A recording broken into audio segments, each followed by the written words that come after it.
Halo, selamat malam pemirsa. Kembali lagi sama Kak Hen di sini di acara Midnight Talk Show.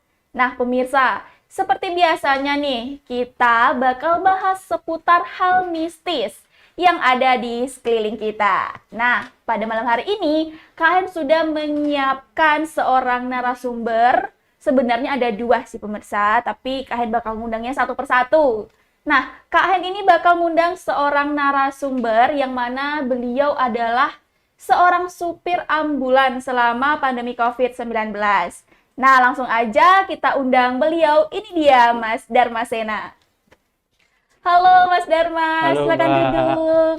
Gimana kabarnya? Alhamdulillah. Dari informasi Mas Dharma Sena ini seorang relawan Muhammadiyah ya Mas ya? Iya, Tepatnya sebagai supir ambulan gitu. iya, ya apa ya? Kadang supir, kadang pendamping ambulan. Oh, kadang pendamping supir. Iya, Oh, gitu. gitu. Menjadi relawan Muhammadiyah, tepatnya menjadi supir ambulan itu sudah dari lama atau memang semenjak pandemi, Mas? Semenjak pandemi. Semenjak Ya, pandemi. Oke, nah Mas, di sini Kak Hen udah punya beberapa pertanyaan yang ya. nanti bakal Kak Hen tanyain ke Mas Dharma Sena. Tapi pemirsa, sebelum kita ngobrol banyak bareng Mas Dharma Sena, jangan lewatkan yang satu ini.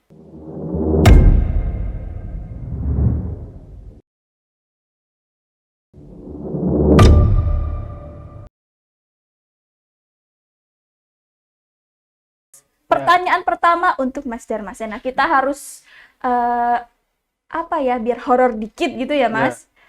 Pengalaman yang paling tidak masuk akal gitu apa selama Mas Dharma ini menjadi supir ambulan ataupun pendamping supir gitu. Pasti kan yang namanya callingan itu sering dadakan, entah tengah malam, entah dini hari gitu ya, Mas. Ya. Pengalaman yang paling nggak masuk akal pernah Mas Sena jumpai atau Mas Sena alami itu apa?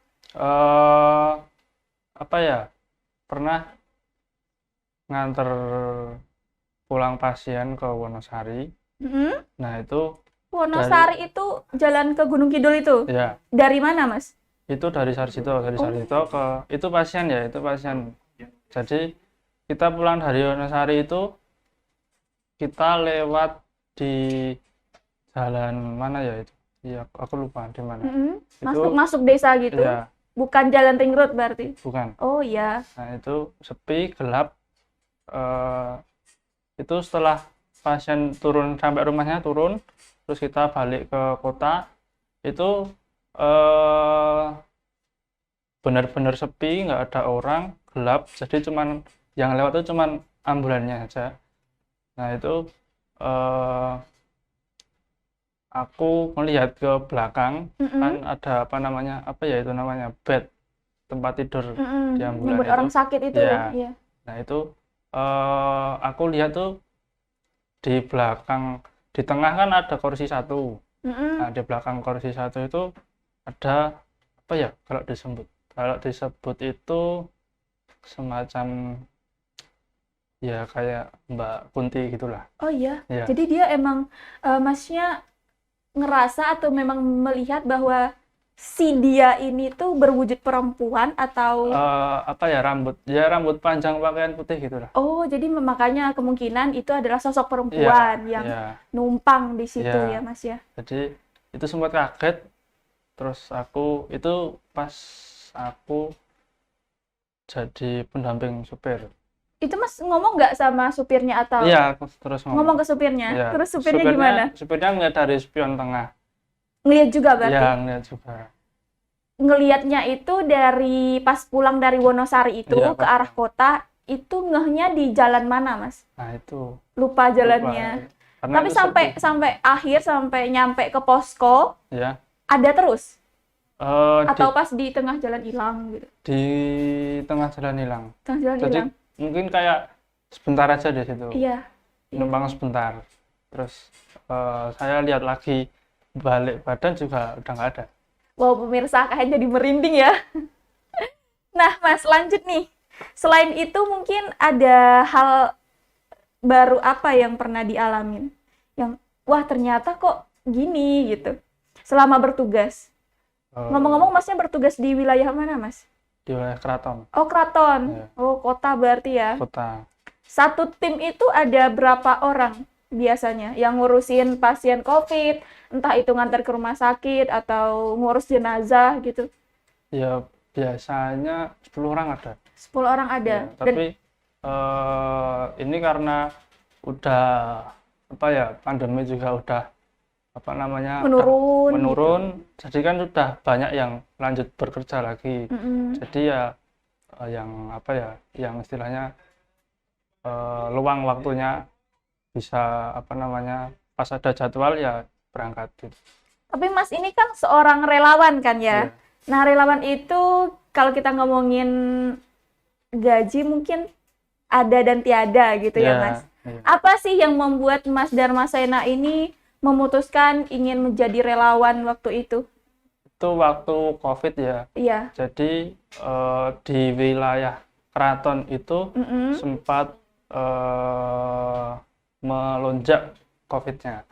Nah, itu di tempat di wilayah Keraton itu kekurangan relawan Mm-mm. untuk menangani Pasien COVID. gitu. Nah, pas itu bapak saya juga relawan. Oh, iya iya Ya, iya iya. jadi pertama itu bapak saya ikut, Heeh. tapi saya pas belum ikut, terus tiba-tiba saya tertarik. Muncullah pemikiran, kayaknya aku mau juga deh jadi relawan gitu ya. Iya. Oke. Tapi pas pengalaman pernah ditebengin Mbak Kunti gitu tadi, Iya. lantas membuat Mas Darmasena, aduh aku kayaknya nggak mau lagi deh, atau takut, atau gimana Mas perasaannya waktu itu? Ya, kalau itu ya pasti takut lah ya, Mbak. Itu pasti takut, tapi saya berpikir lagi, ya ini ambulan gitu. Ambulan pasti ada horornya, ada enggaknya Mm-mm. gitu. Jadi ya, Kita nggak bisa menutup mata untuk ya, itu, karena ya, penumpang kita nggak selalu makhluk hidup ya Mas ya. ya, gitu. Jadi ya apa ya? Ya mau nggak mau harus kita jalani. Udah sanggup dengan resiko juga gitu Ya. ya. Oke pemirsa, wow Kak Hen agak ngeri-ngeri sedap sih dengerin cerita Mas Darmasena ini. Bayangin aja kalian tengah malam ya Mas, dini Ya. hari apa tengah malam? Ya, Sekitar tengah-tengah. jam 1 malam di jalan, terus cuma berdua sama sopir, tiba-tiba di belakang ada yang nebeng. Gila sih kalau Kak Hen mungkin udah teriak kejer-kejeran mungkin itu ya. Oh my god, ngeri, ngeri sih, ngeri. Ya. Oke pemirsa, berikutnya Kak Hen bakal ngundang satu orang narasumber lagi, tapi sebelum itu jangan kemana-mana, tetap di Midnight Talk Show.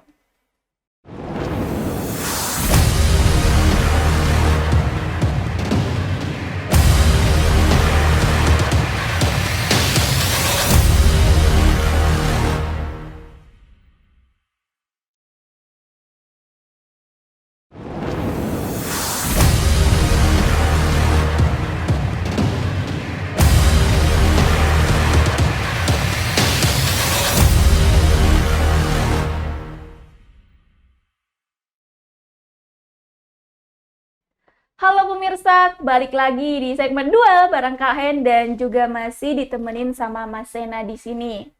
Lanjut nih Mas, Ya. masih ada nih pertanyaannya. Nah, itu adalah pengalaman pertama yang Mas Sena alamin selama menjadi relawan gitu ya. Ya. Selain itu mungkin pengalaman selanjutnya gitu apa Mas? Waktu pemakaman COVID. Pemakaman jenazah korban COVID. COVID. Korban sih Penyakit COVID. gitu. Itu Kenapa Mas? itu biasanya ada 8 tim, 8 Yang orang satu tim ikut turun yang ikut memakamkan turun jenazah. memakamkan itu. Heeh. Nah, kan biasanya kita pakai pakaian safety ya, Ya, APD, APD. ya, yang berbaju putih, terus nanti pakai masker Yang apa full ya, face full gitu. face gitu, Heeh. respirator. Nah, itu kita mulai berangkat dari pos itu jam berapa ya, itu jam malam, jam 10 jam 11-an gitu. Mm-mm. Nah, itu kita ke rumah sakit dulu, Mm-mm. terus habis Rumah dari sakit mana kalau boleh tahu Mas? rumah sakit RSUD Kota Oh. Wonosaban. Mas ini ditugaskan di mana Mas sebenarnya? Ya, sebenarnya saya nggak cuma di relawan Muhammadiyah. Oh iya, selain Ya, itu di mana? saya dari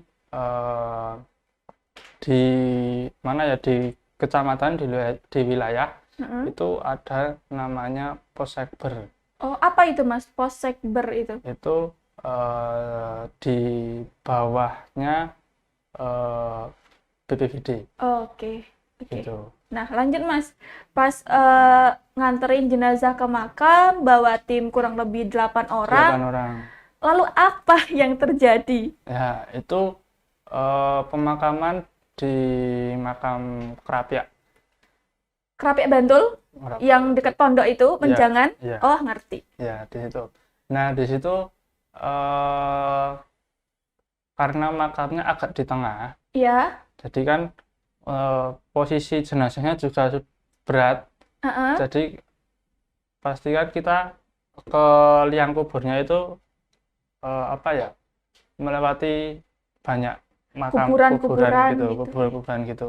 Nah, pas di tengah jalan itu kita istirahat karena Heeh. capek, berat juga kan. Iya, bawa peti. Bawa peti, terus kita pakaiannya juga full, Ribet buat ribet, gerak gitu ya, ya, Mas. Nggak bisa leluasa. ya, dan kan itu juga nggak bisa minum juga. Oh iya, karena tutup. Ya, tutup di apa ya namanya, di plester gitulah Oh, semua. Nah, itu. Terus kita istirahat sebentar. Nah, waktu istirahat itu apa ya? Dari awal kita berangkat, aku ngitung ada 8 orang. iya, 8 orang 8 satu bareng tim. teman-temannya. Ya. Terus pas di makam aku hitung itu ada 10 orang. Wow, Itu apa ya? orangnya dari Ya, mana gitu. itu. Apa dari rumah sakit sebelah ya? Ya, Kayaknya enggak gitu ya. ya, Mas. Nah, Itu beberapa kali ngalamin hal seperti itu, Mas. sering. Sering. Kalau pemakaman malam gitu pasti sering. Wah, rawannya memang malam hari gitu Ya, ya, Mas. Waduh, pemirsa, kok Kak Hen makin ngeri dengerin cerita dari Mas Sena ini. Itu baru 2 pengalaman dan Kak Hen yakin ada lagi kan, Mas, iya, iya, pengalaman-pengalaman yang nggak masuk akal tapi Mas Sena ini ngalamin. iya. Tapi pemirsa, untuk itu nanti Kak Hen bakal datengin seorang narasumber lagi yang mana beliau ini adalah seorang Pak Ustadz yang cukup yang akan membantu kita menjelaskan tentang dunia makhluk halus ini. Nah, jangan kemana-mana, tetap di Midnight Talk Show.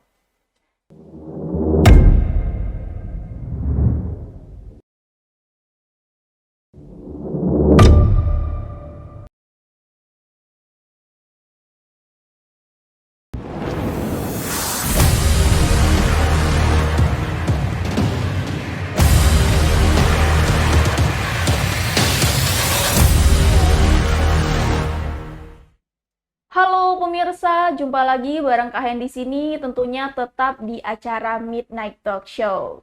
Nah, Kak Hen tadi udah sempat bilang bahwa Kak Hen mau ngundang satu orang narasumber lagi, beliau adalah seorang ustadz. Langsung aja kita undang, ini dia Ustadz Darawi. Halo, selamat malam Pak Ustadz. Selamat malam. Oke, silakan duduk, Ge. Ya, Oke. Nah, pemirsa, beliau adalah Ustadz Darawi. Nanti beliau akan membantu Kak Hen untuk kita semua menjelaskan tentang dunia makhluk halus atau makhluk gaib ya, Pak. iya. Nah, jadi gini, Pak. Di sini ada beberapa pertanyaan yang udah disiapin sama tim Kak Hen dan juga titipan dari pemirsa di rumah tentunya ya. Iya. Pertanyaan pertama, Pak. Apakah benar makhluk halus itu bisa menyelakai manusia seperti menjadi penyebab kecelakaan mungkin atau hal-hal semacamnya? Nah, Kak Hen itu Pak juga pernah dapat cerita dari orang terdekat gitu bahwa tetangga sih lebih tepatnya Pak. Beliau ini kan kerja di sebuah pabrik, sip-sipan, pulang malam gitu ya Pak. Sekitar jam 12 malam. Ngelewatin semak-semak udah kayak hutan kecil gitulah. Pas turunan beliau ini tuh ngelihat benar-benar ada ular di depannya sehingga nabrak terus motornya jatuh. sempat beberapa menit tuh nggak ada yang nolongin karena udah tengah malam, nggak ada yang lewat. Setelah itu baru ada yang lewat terus bantu, ditanyain kan, lo kenapa Pak? Tadi ada ular gini gini gini. Dan si orang ini memang bener-bener ngelihat ular dan ularnya tuh nggak gerak gitu loh Pak. Bisa jadi, oh ini kekenyangan, ular nggak gerak gitu, kita bisa. Tapi pas dilihat lagi, loh kosong, nggak ada apa-apa, jalanannya mulus gitu Pak. Itu gimana penjelasannya menurut Pak Ustadz sendiri? Ya. Assalamualaikum warahmatullahi wabarakatuh. Waalaikumsalam warahmatullahi wabarakatuh. Alhamdulillahirrahmanirrahim. Wassalatu wassalamu ala nabiyil karim Muhammadin wa ala alihi washabbihi ajma'in, amma ba'du. Menanggapi benarkah makhluk-makhluk halus ya, atau kalau dalam bahasa Quran itu makhluk gaib ya, Iya, makhluk gaib. itu bisa membahayakan manusia. Itu memang benar, karena memang sifat daripada jin itu dulu kalau guru saya sendiri, Kiai R. Kusnadi, beliau mengatakan sejahat-jahat manusia itu sebaik-baik jin. Oh, Jadi artinya ngeri sekali. jin yang paling baik itu agak sangat jahat sekali. Iya. Ya. Dengan manusia yang paling jahat masih Jahatnya lebih. gimana kalau jin yang paling jahat gitu Nah, ya iya. Pak Ustadz? Jadi memang terutama tentu saja jin yang tidak beriman. Iya. Nah, jadi kalau beberapa ulama menerangkan bahwa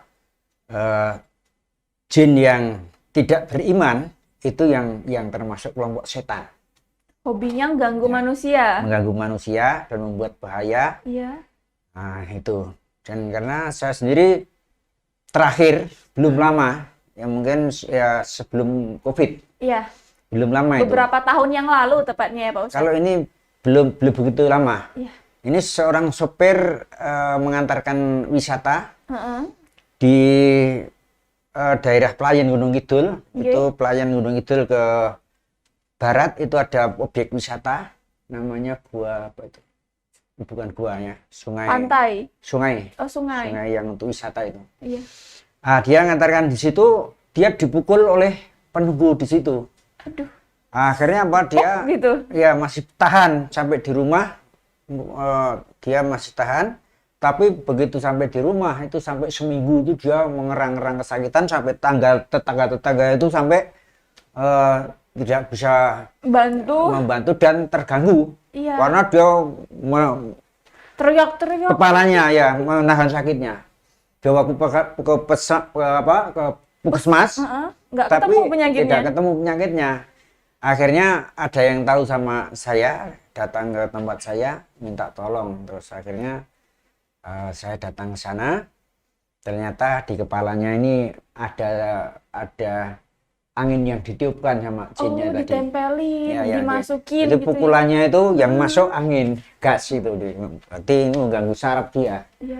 Makanya Akhirnya- jadi sakit. Nah, ya, akhirnya gangguannya itu, anginnya itu bisa kita keluarkan, Tarik. langsung alhamdulillah sembuh. Langsung Jadi, hilang sakit kepala. Saat itu langsung hilang gangguannya. Nah, itu yang pengalaman yang bahwa makhluk itu suka mengganggu. Jadi Pak manusia. Ustadz mengalami sendiri dari orang lain gitu yang Pak Ustadz tahu ya. Iya. Mulai dari situ percaya bahwa makhluk halus itu bisa menyakiti manusia gitu. Bisa menyakiti.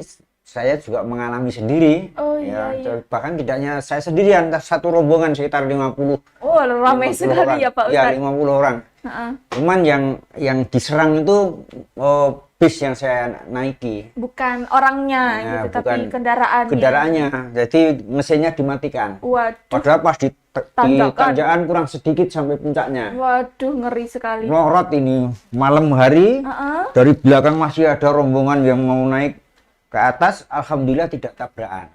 Syukur alhamdulillah ya Allah Pak. menyelamatkan ya. Iya. Nah, itu. Lalu nih Pak Ustadz ada pertanyaan selanjutnya. Katanya makhluk gaib atau makhluk halus itu bisa menampakkan diri, bahkan menyentuh manusia Ya. jika energi makhluk halus tersebut kuat. Apakah ada penjelasan untuk hal ini Pak Ustadz? Ya. Jadi memang makhluk seperti itu dari para ulama itu memang menyebutkan bahwa jin itu bisa menampakkan diri sehingga manusia yang berinteraksi itu kemungkinan bisa melihatnya ya, tapi itu kalau disentuh tidak akan bisa. Jadi baik itu malaikat maupun jin sama. Jadi kalau bersalaman misalnya ada wujudnya tapi tidak bisa disentuh, itu makhluk gaib seperti itu. Baik jin maupun makhluk. Nah itu jadi memang kalau di dalam keterangan para ulama itu jin itu mempunyai kekuatan sihir. Jadi para ulama mengatakan bahwa jin itu makhluk itu tidak mungkin merubah wujudnya kepada bentuk yang lain. Tetapi karena Allah itu memberikan kemampuan sihir kepada jin, sehingga jin itu bisa merubah wujudnya. Mungkin dia dari laki-laki ke perempuan yang cantik, dari perempuan cantik penampakan itu, karena dia dari kekuatan sihirnya. Nah tentu yang tidak bisa terkena sihir daripada jin itu orang-orang yang dilindungi Allah ya, yang beriman, yang banyak beriman, berdoa ya, berzikir dan percaya bahwa Allah itu melindungi kita ya. Itu tidak akan bisa berpengaruh oleh sihir-sihir mereka. Nah saya kira demikian. Oke pemirsa, nah itu tadi Pak Ustadz sudah menjelaskan beberapa hal ya Pak Ustadz ya, terkait makhluk halus itu sebenarnya ya dia bisa mengganggu manusia tergantung kita mempercayainya atau tidak. Bahkan mungkin teman-teman itu bisa percaya setelah mengalami gitu ya Pak Ustadz. Terima kasih banyak Pak Ustadz atas penjelasannya. Pemirsa, itu tadi kita sudah membahas beberapa hal seputar hal mistis bersama Mas Dharma Sena dan juga Pak Ustadz Darawi di sini. Wah Pak Ustadz, terima kasih banyak udah mau Kak Hen undang ke sini untuk ngobrol dan menjawab beberapa pertanyaan dari pemirsa juga tentunya ya pemirsa di rumah. Maka berakhir sudahlah Pak acara kita di Midnight Talk Show pembahasan tentang seputar mistis pada malam hari ini. Jangan lewatkan ya pemirsa acara Midnight Talk Show setiap harinya, setiap malam jam 8 malam bakal ada terus narasumber yang Kak Hen undang ke sini. Sekian dari Kak Hen dan sampai jumpa.